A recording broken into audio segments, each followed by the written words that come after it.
এই অবস্থায় ইরানের কি করণীয়? আপনি আমি হলে কি করতাম? ইরান তার ইউরেনিয়াম সমৃদ্ধকরণের মাত্রা 3.5 থেকে শুরু করে আস্তে আস্তে বাড়াতে থাকে, 5, 10, 15, 20, 30, 40 এবং শেষ পর্যন্ত এসে 60 মাত্রায় উন্নীত করে। সুপ্রিয় দর্শক, আসসালামু আলাইকুম। আশা করছি আপনারা প্রত্যেকে ভালো আছেন। আমরা মধ্যপ্রাচ্যের উত্তপ্ত পরিস্থিতি নিয়ে কথা বলছিলাম। মধ্যপ্রাচ্যে এখন টানটান উত্তেজনা চলছে, বা গত কয়েকদিন ধরে চলছিল বলে আপনারা জানেন, কিন্তু এই মুহূর্তে সেখানে চলছে শুনশান নীরবতা। মনে হচ্ছে কিছুই হচ্ছে না, কেউ কোনো কাজ করছে না। আমেরিকা তার যুদ্ধ বিমানবাহী জাহাজ এখানে আনেনি এবং তার ঘাঁটিগুলোকে সতর্ক অবস্থায় রাখেনি, এরকমই মনে হচ্ছে। এবং ইরানের পক্ষ থেকেও গত কয়েকদিন ধরে তেমন কোনো উস্কানিমূলক বক্তব্য দেওয়া হচ্ছে না, যেটা দেখে বোঝা যাবে যে এখানে কোনো যুদ্ধ আসন্ন। তাহলে এই নীরবতার অর্থ কি? তাহলে কি যুদ্ধের আশঙ্কা পুরোপুরি কেটে গেছে, নাকি প্রচণ্ড রকমের ঝড় ওঠার আগে প্রকৃতিতে যে নীরবতা বিরাজ করে সেরকম একটি অবস্থা চলছে? এই উত্তেজনার মধ্যে গত কয়েকদিন ধরে সামাজিক মাধ্যমে একটি খবর ফলাও করে প্রচার হচ্ছে, যদিও মেইন স্ট্রিম মিডিয়ায় তেমন আসেনি। সেই খবরটি হচ্ছে যে ইরানে গত এক সপ্তাহে 99 বার ভূকম্পন অনুভূত হয়েছে, অর্থাৎ ভূমিকম্প হয়েছে। এবং যারা এই খবর প্রচার করছেন তারা দাবি করছেন যে ইরান সম্ভবত ভূগর্ভে পরমাণু বোমার পরীক্ষা চালিয়েছে। এই গুজবটি বা এই খবরটি কতটা সঠিক সেটি আমরা আজকের ভিডিওর শেষাংশে আলোচনা করব। আজকের ভিডিওতে আমরা মূল যে বিষয়টি নিয়ে কথা বলবো সেটি হচ্ছে ইরানের পরমাণু কর্মসূচি। আপনাদের অনেকের মনেই প্রশ্ন যে গত 2 দশক ধরে বা 20 বছরেরও বেশি সময় ধরে পশ্চিমা দেশগুলোর সঙ্গে ইরানের পরমাণু কর্মসূচি নিয়ে প্রচণ্ড টানাপোড়েন দেখতে পাই এবং এটি নিয়ে পশ্চিমাদের সঙ্গে ইরানের সম্পর্কের চরম অবনতি ঘটেছে। কিন্তু তারপরে ইরান পরমাণু বোমা বানাচ্ছে না কেন? ইরানের কি পরমাণু বোমা বানানোর ইচ্ছা আছে? যদি নাই থাকে তাহলে এই কর্মসূচি তারা চালাচ্ছে কেন? কেন শুধু শুধু আমেরিকার সঙ্গে সম্পর্ক নষ্ট করছে? এই ধরনের এই প্রশ্নগুলো কিন্তু আমাদের সবার মনে ঘুরপাক খায়। বিশেষ করে গত বছরের জুন মাসের যখন যুদ্ধ হলো, 12 দিনের যুদ্ধ ইসরায়েলের সঙ্গে এবং আমেরিকার সঙ্গে ইরানের, তখন আমাদের দেশের অর্থাৎ বাংলাদেশের বা ভারতেরও অনেকে বলা বলি করছিলেন যে ইরানের যদি আজকে পরমাণু বোমা থাকতো তাহলে ইসরায়েল বা আমেরিকা ইরানের দিকে চোখ তুলে তাকানোর সাহস পেত না। তাহলে ইরান একসঙ্গে পরমাণু কর্মসূচি চালাচ্ছে, আবার পরমাণু বোমাও বানাচ্ছে না, এর কারণ কি? এই প্রশ্নের উত্তর আজ আমরা খোঁজার চেষ্টা করব। আশা করছি আপনাদের মনে থাকা আরো বহু প্রশ্ন এ সম্পর্কে বহু প্রশ্নের উত্তর আপনারা পেয়ে যাবেন। আর যদি কোনো প্রশ্নের উত্তর আমার আলোচনায় না আসে, কমেন্ট করে আমাকে প্রশ্ন করবেন, আমি যথাসম্ভব উত্তর দেওয়ার চেষ্টা করব ইনশাআল্লাহ। প্রথম প্রশ্ন হচ্ছে যে ইরানের পরমাণু কর্মসূচি শুরু হয়েছিল কবে? এই প্রশ্নের উত্তর হচ্ছে যে 1953 সালে ইরান প্রথম পরমাণু কর্মসূচি শুরু করেছিল। তখন ইরানে ছিল শাহ সরকার, স্বৈরাচারী শাহ সরকার, যেই সরকারের পেছনে আমেরিকার পূর্ণ মদত ছিল।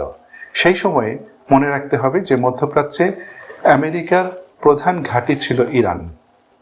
1953 সালে আমেরিকার সহযোগিতায় ইরানের পরমাণু কর্মসূচি শুরু হয়, অর্থাৎ অবকাঠামো তৈরি শুরু হয়।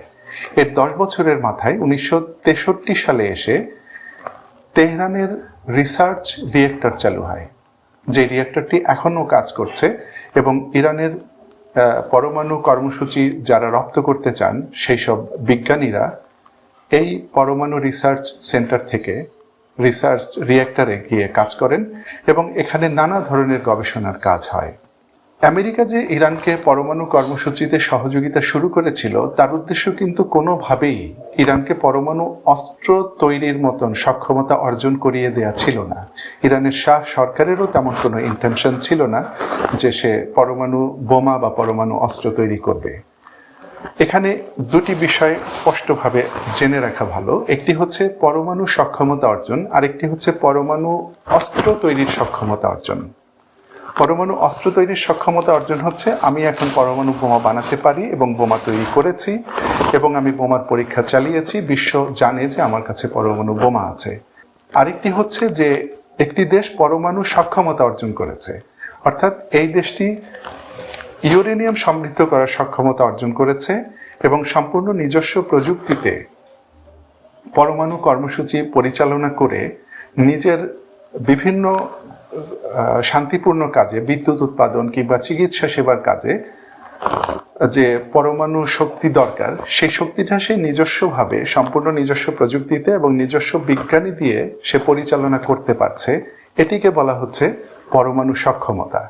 যেমন বাংলাদেশ রাশিয়ার সহযোগিতায় রূপপুরে পরমাণু কর্মসূচি পরিচালনা করছে, তার উদ্দেশ্য হচ্ছে যে 2000 মেগাওয়াট বা 4000 মেগাওয়াট বিদ্যুৎ উৎপাদন করা হবে।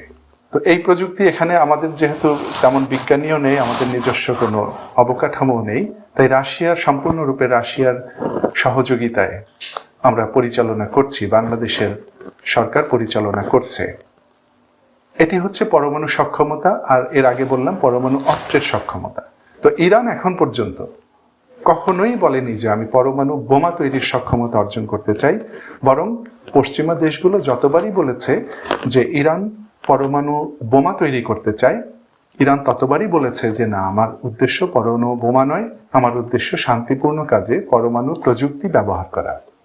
আমেরিকা যে সহযোগিতা শুরু করেছিল ইরানের পরমাণু কর্মসূচিতে, 1979 সালে ইরানে ইমাম খোমেনির নেতৃত্বে ইসলামী বিপ্লব হওয়ার পরে আমেরিকা জাস্ট যে অবস্থায় ওই কর্মসূচি ছিল সেই অবস্থায় ফেলে রেখে চলে যায়, যাতে ইরান আর এই কর্মসূচি চালিয়ে নিয়ে যেতে না পারে। ইরানও প্রথম এক দশক 1979 সালে বিপ্লব হয়, এরপরে 1980 সাল পর্যন্ত ইরানের এই পরমাণু কর্মসূচি মুখ থুবড়ে পড়ে থাকে।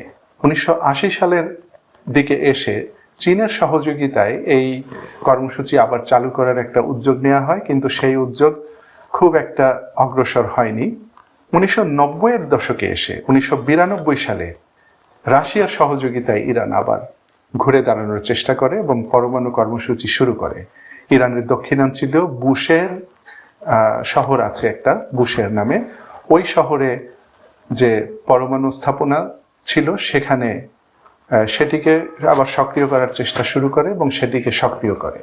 রাশিয়ার সহযোগিতায় মূলত 90-এর দশক থেকে ইরানের পরমাণু কর্মসূচি আবার চালু হয় এবং শুরু হয়। এই কর্মসূচি কার্যকর করতে অন্তত 10 বছর সময় লাগে। 2003 সালের দিকে এসে বুশের পরমাণু স্থাপনায় প্রথম বিদ্যুৎ উৎপাদনের একটা খবর শোনা যায় এবং সেই বিদ্যুৎ ইরানের জাতীয় গ্রিডে চালু করা হয়।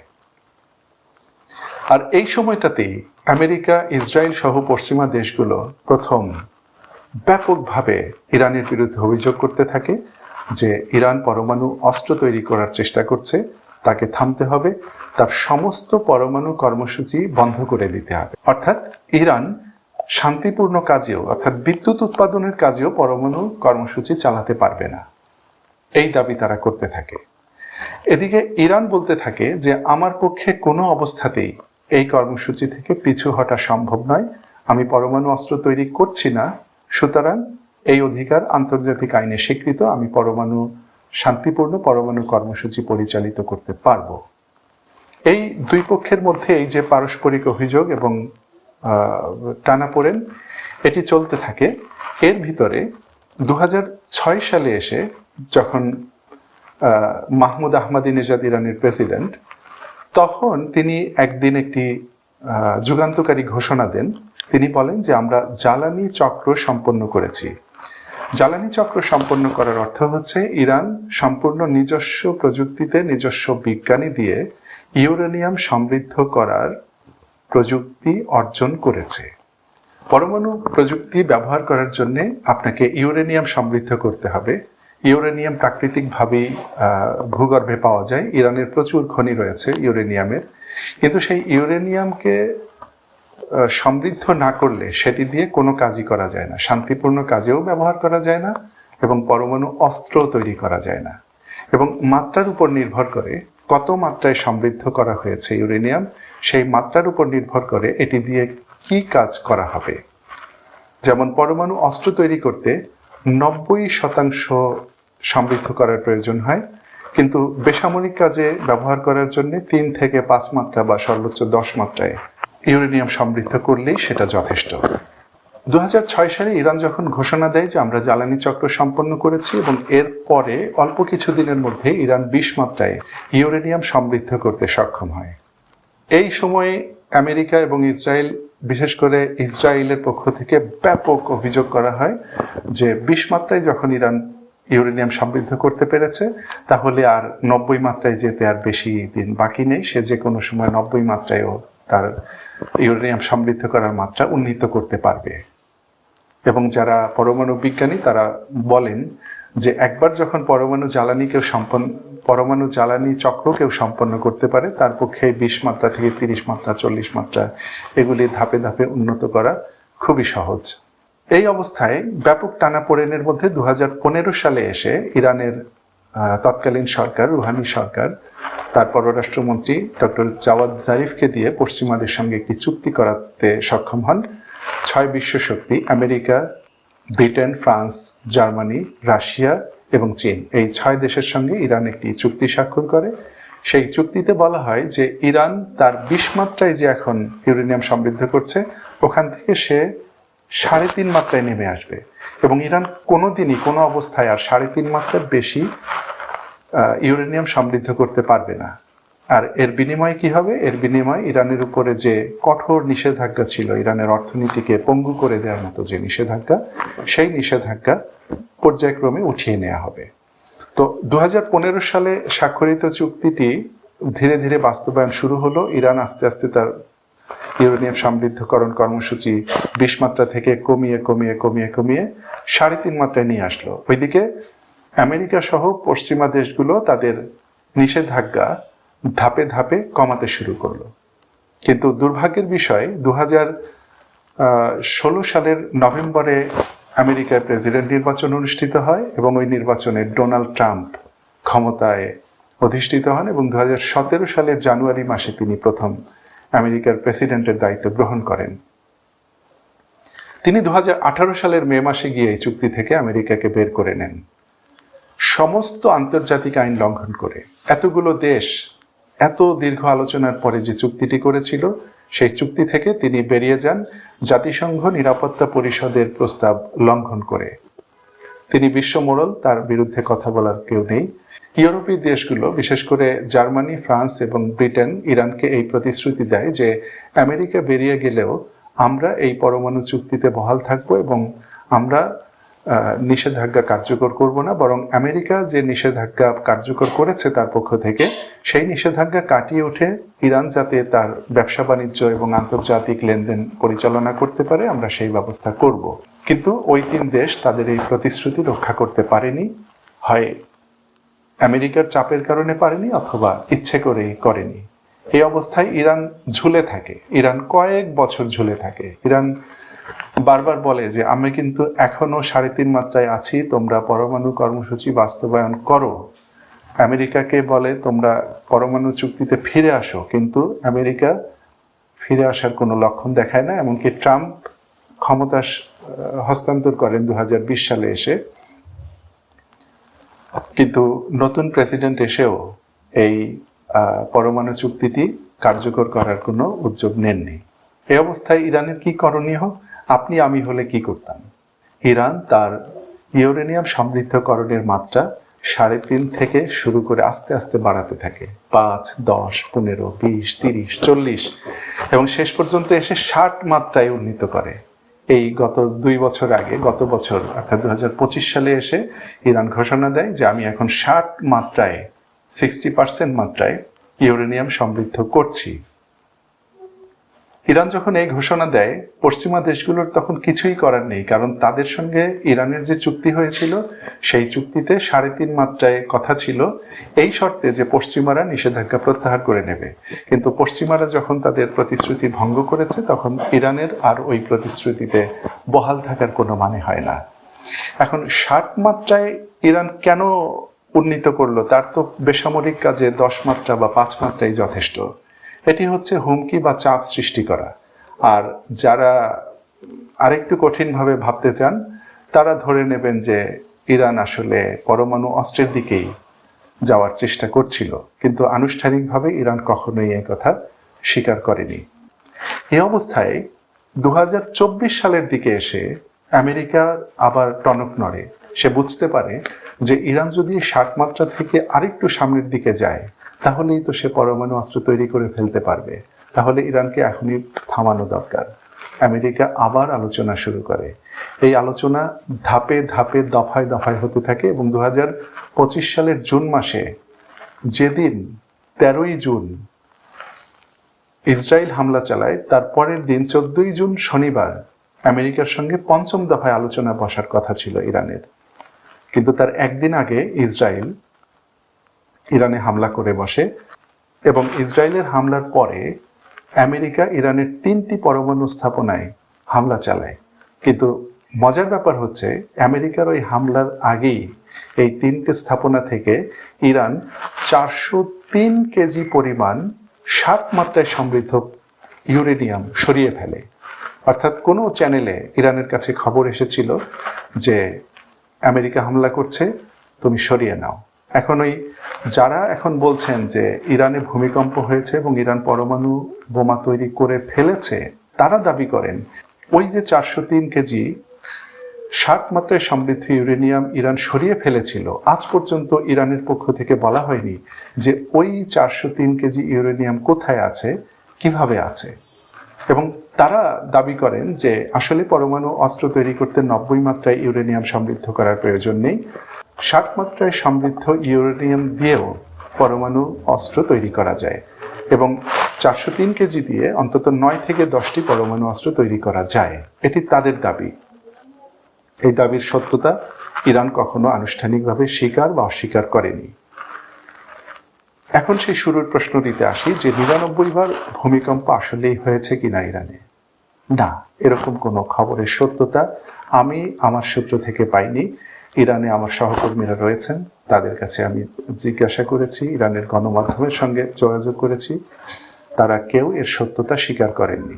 বাস্তবতা হচ্ছে যে ইরান একটি ভূমিকম্প প্রবণ দেশ এবং এই দেশে প্রতিদিনই কোথাও না কোথাও হালকা মাত্রায় ভূমিকম্প হয়। ভূমিকম্প এবং ভূকম্পন অর্থাৎ 3 মাত্রার, 4 মাত্রার, 4.5 মাত্রার ভূমিকম্প ইরানে প্রায় হতে থাকে।